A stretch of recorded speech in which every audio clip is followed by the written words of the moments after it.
A lot of people believe that retirement is an age, when really it's a financial status.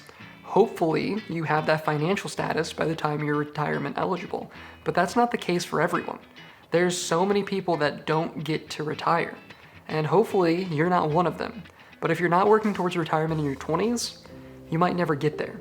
So today we're going to talk about what retirement is, why you should be a millionaire by the time you're 67, and how do you become a millionaire.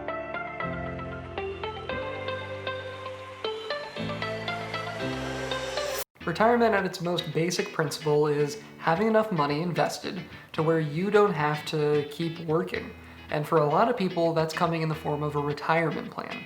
But we need to cover some myths about retirement before we actually talk about how much money you need and how you get that much. And if you're watching this video and you're not in your 20s, don't tune out yet. Starting yesterday is always going to be better than starting today, and yesterday is your 20s.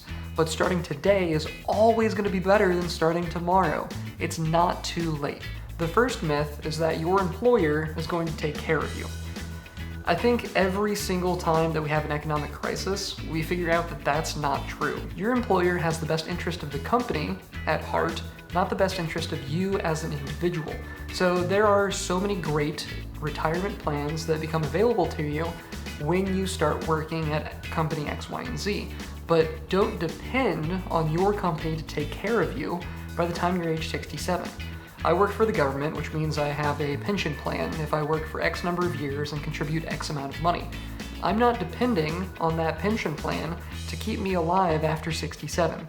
Now it's great, and you should factor that in, but don't depend on those things for your survival when you're that old. Myth number 2 is that your government is going to take care of you.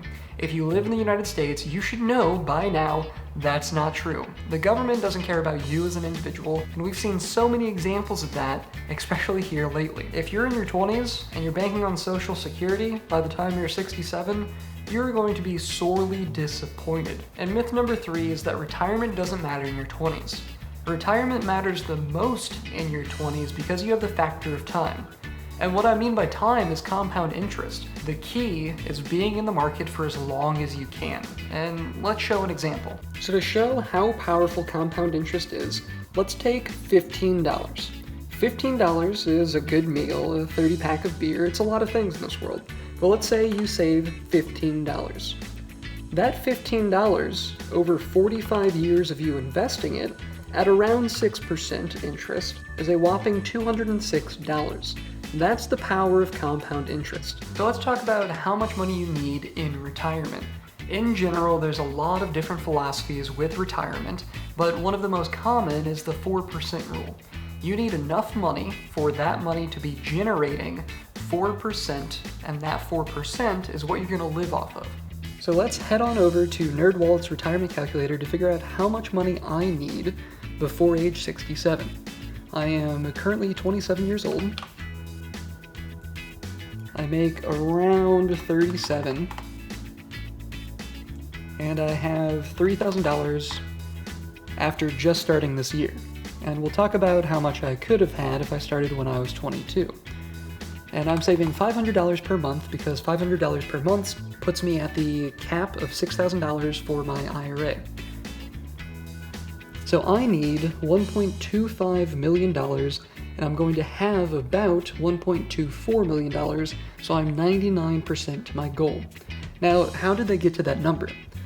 Well, first off, they had 3% inflation rate, and to kind of offset that inflation rate, hopefully you're having a pay raise of 2% per year or more. They're also going to calculate your rate of return being 6% before retirement, because we're taking a little bit more risk the younger we are, and a 5% rate of return in retirement because we want to make that portfolio a little more conservative. So if I want to live on the equivalent of $37,000 per year in retirement, I need to contribute at least $500 per month to my retirement. So if I'm just doing my Roth IRA, I'm doing pretty good. I'm going to get 99% to my goal before we even factor in the pension, or if I leave my current job, whatever my future employment retirement account will be. Now let's just take a look at the difference between 27 and 22. How much money have I wasted not starting this when I was 22? From 27 to 22, $1.74 million. That's the power of compound interest. Now that you know how much money you need in retirement, let's talk about how you're going to acquire it. For the sake of this video, we're only going to talk about retirement accounts as far as investing, but there are so many different opportunities for investing outside of your retirement accounts. If you're employed full-time, you more than likely have the option between a pension plan or a 401k. For government entities, you're probably going to have a pension plan, and for private companies, you're more than likely going to have a 401k. Now, what you need to know about both of them is that they more than likely have an employer match. Your employer is going to tell you that if you dedicate X% of your annual salary, your employer will match that X%. So if you dedicate 4% of your annual salary, your employer is going to match at least 4%. For government employees, it's probably going to be a little bit higher for your pension plan, but this is a no-brainer. You need to be doing your employer match. If your employer is going to offer you free money, you need to take it. There is no reason to dedicate pre-tax 4% of your salary and get free money. You need to be doing this. Talk to your HR department or your payroll department if you aren't doing this already. If you're a government employee, you also have the option of a 403b. This just lets you put more money away into savings in a different account. And you should look at this in a lot of different instances. If you're already meeting your cap for the amount of money that you're putting into your retirement plan, definitely take a look at your 403b and see what your options are. But you have options that exist outside of your employment, and this is called an individual retirement account, an IRA. You have two different options with an IRA. You have a traditional IRA, which means that your taxes are going to be collected at the end, so you put pre-tax money into this account, and a Roth IRA. You put post-tax money into this account. With a Roth IRA, you pay taxes up front.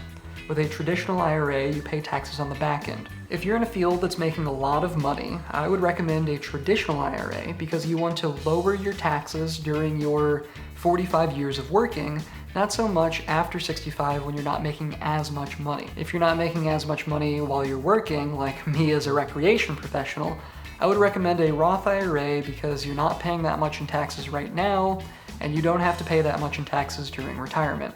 So in my opinion, it's pretty negligible. As a government employee, your pension plan and 403b are essentially self-managed, but if you have a 401k, it likely isn't, which means you're going to have to make your own investment strategy.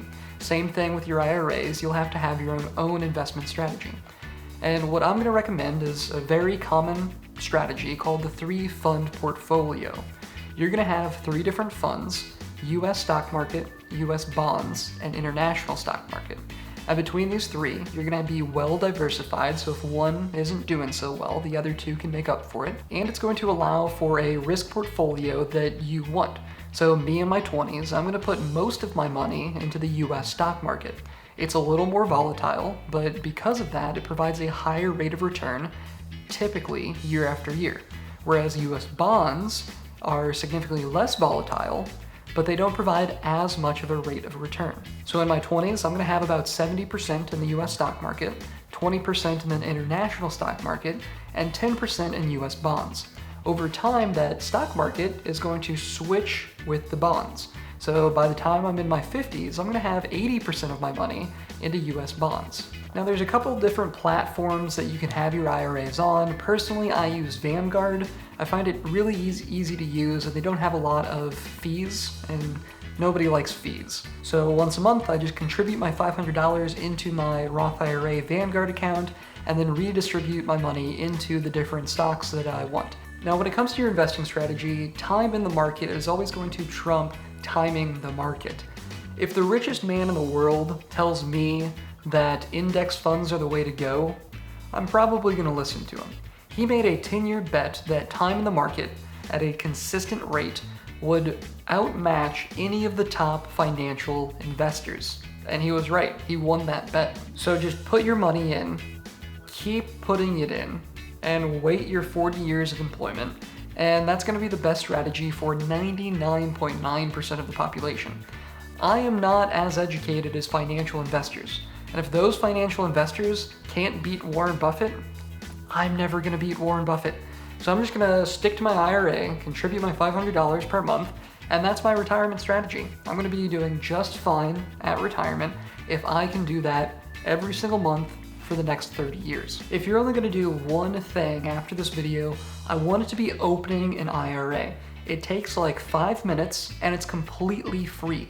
Even if you don't contribute to it, at least you have it set up. Contributing something to it is always going to be better than contributing nothing. If you enjoy personal, professional, or financial development, go ahead and hit that red subscribe button.